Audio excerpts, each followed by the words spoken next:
So we've had our examples from before with the cat and the dog and the general pet, and we've seen examples of inheritance and how each inheritance class has its own kind of special properties as well as the general properties here, just like here, and its own kind of methods.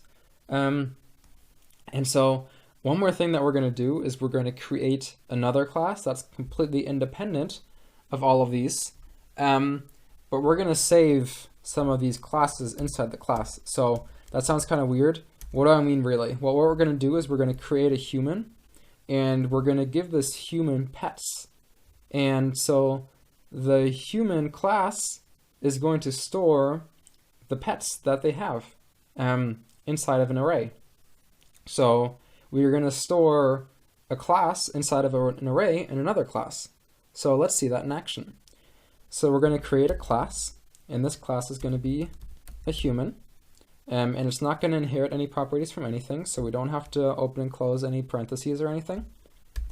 So we put a colon here, and now, just like anything else, we need an initializer, so we do def, and then the underscore init underscore, and then we need to put in the self. And now what properties do we want the human to have? Well, we want the human to have just a name and pets. So the human is going to have a name and it's going to have pets. And what we're going to do is we're going to make the self dot name. So we're going to create a name, and the self dot name is going to be equal to the name that we put in here in the initializer, and the self dot pets is going to be equal to the pets that we put in here. So the name that we're going to put in the form of a string, and the pets we're going to put in the form of an array. And then the next thing that we're going to do is we're just going to check if the human has pets. So we're going to write a little method that checks if the human has pets. And so we'll write def, and then we'll call our method has pets, and we open and close parentheses, and all we're going to put inside here is just the self. And then we'll put our colon here to indicate that we want to start the function. And then what we're going to do is we're going to check if the length of pets, if it's not 0, that means that the human has pets. So if the length of self.pets is not equal to 0, we return yes. And else we return no. So what do? We've created a method called hasPets, and we open and close the parentheses because it's just like a function definition. We need to put the self inside here because it's a method that's part of the human, so we need the self here. Now we're checking if, and then we're looking at the pets, the property of the human, and we're checking how long it is. And if it's 0 length, that means there's nothing inside, that means it's empty. If it's 0 length, which is going to be the else case, then we're going to return no. But if the pets variable is not 0 length, that means there's something inside, which means the human has pets, and so we'll return a yes. And so that's the only thing that we'll do right now. And then let's just create a human. So we'll create your average human. So we'll call the variable your average human, and we'll make it equal to a human, and the name is going to be, what is the name going to be? The name is going to be Alice, and the pets are going to be, and now we want the pets to be in an array, so we're going to kind of put them in manually here. So we'll open and close square brackets just to create an array. And what we're going to put in here is we're going to put in the husky dog, and the second element that we're going to put in is your typical cat, like here. And so this is going to be this is just going to be an array that contains, first of all, our husky dog, and second of all, our typical cat. And so these are going to be saved in the pets here. And so on the human, let's make a variable called has pet, and we're going to make it be equal to, and then we're going to check on your average human, and we're going to call here has pets like this, open and close, and then let's just print out the response that we get. So has pet, and what we see from here is we're going to get a return of yes, because our pets property of the human is going to be an array that contains a husky dog and a typical cat. And so its length is going to be 2, so it's not going to be 0, and so we're going to get a yes back. So if we run this, we see we get a yes down here, so our human has yes. And so something that we see from here too, so this class definition, what we get is because we put in the general dog class here, we didn't actually put in our husky dog. So if we put in our husky dog, so this dog is just a general class, and we didn't define it as anything. It's just kind of an abstract thing. And so if we're calling the print on the dog, that we're just kind of getting information about the dog class. But if we run this again and call it on the husky dog, what we see is what we get from before, is that it inherits the property of the pet, and we see here that Snowball is 5 years old. So we get the name of the dog is, and then 5 years old. So that's what we defined our husky dog to be like here. But yeah, so that's just a little short thing. That's also why we got this class main dog thing. So this is just information about the abstract class dog up here. And it wasn't any instance of dog, so we didn't make an implementation. It's just kind of the abstract class. And so this is the information that we're getting about that. But we see what we care about really is that the human has pets. And now we're going to access these pets, and we're going to do stuff with them.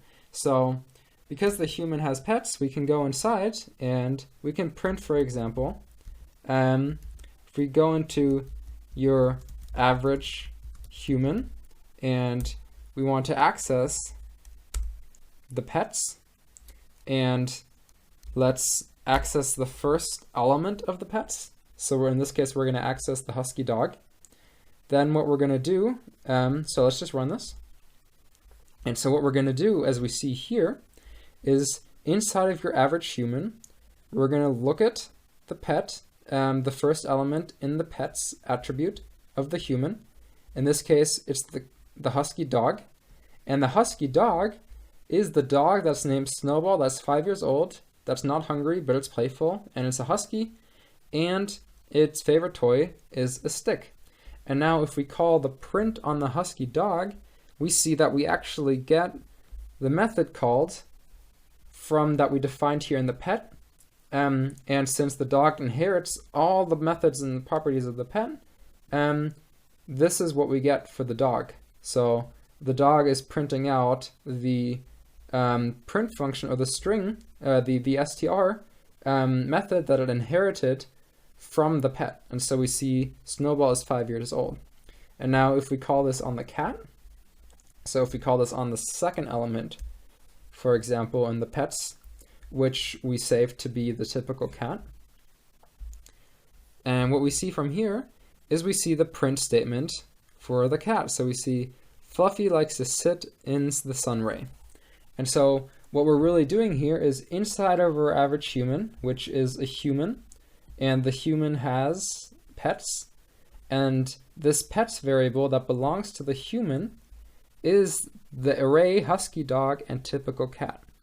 And so when we access the first element of the pet stored in the human, we access the typical cat. So all of this gets replaced by the typical cat. And now when we print this, we see, for example, the print, or the str method, the override method that we've created for the cat, in which case it's the name of the cat likes to sit in, and then their favorite place to sit. And so we can see here that we can even save classes inside of other classes. We can save them inside of arrays. they don't lose their functionality. We can still access all of them. We can still access all their methods. We can still access all their elements, all their attributes, all their variables. So, for example, we could go in here and we could look at the name like this. So what we're doing here, so like before, we're going inside of our average human. We're looking at pets. We're looking at the pets that are part of the human class. And so this pets variable that's part, or this pets attribute that's part of the human is the input here. And the input here is this array here. And this array, or this list, stores two classes. It has the husky dog and the typical cat. And so the second element of the pets stored in the average human is the typical cat. And so all of this here is really just the typical cat. And now we call the .name on the typical cat, or we access the name attribute of the typical cat, and then we get the name of the cat. So for example, if we change this back to the first element, then we're going to get the name of the husky dog, which is going to be Snowball, like we see here. So we can see there's really no limit to what we can do. The class is just a nice way of kind of grouping related things together. So we can have a general definition that we may not use that often. We're probably not going to create a general pet. We're probably always going to know what the pet is going to be. And so we're just creating this so that other pets, like we've created here, dog and cat, can inherit these standard properties and can use them. And so that means we don't have to write them again all the time. We don't have to redefine them. We can just use them by having this inheritance here, and we can access all of them, and we can keep our next class much shorter because it's more specialized, and we only have to define, or we only have to create the things that are actually new and that we want to create. And so this is a nice way of keeping things very general and keeping them simple, and kind of grouping common attributes together. And then when we move down, we get more distinguished, and we get more distinct properties. So we get the dog and the cat, which are now not general forms like pet, but they're different. They're more distinct. And then you can even go down more, for example, and you can create a Labrador or something, or you can create a special class of huskies that is a dog, so it would inherit all the properties of a dog. And you can just keep going down like that. And then we can also see that we can create a human, or any other class. It really doesn't matter. We just called it a human, but that doesn't make it a human. That's just the name we gave it. And inside of here, we can create any variables. And inside of those variables, we can save any data that we like. In this case, we decided to save an array that contains two instances of two different classes. The first instance is a husky dog, and the second instance is a typical cat. And we've saved all of that inside of the pets attribute that belongs to the human. And then we were able to access it down here, and we see that we can call the general methods. So like we saw the print being called up here on the cat, for example, but we can also access the attributes like we see here by accessing the name or anything. So it's really nice. Classes are really great. They're a nice way to kind of organize related things too. Structure, and you can structure things. So like we can create many dogs, and they're all going to have the same features. And that really helps us in programming too, that we don't have to recreate all these things over and over again. We can just make a general grouping like we did here, and we can create many instances of them, and they're all going to have the same properties, or they're all going to have the same general properties. Their names and their actual other ages and favorite toys and whatnot may all be different, but they're all going to have the same things that we can access. So they're all going to be able, for example, the dogs are all going to be able to, we're all going to check if they want to play or not.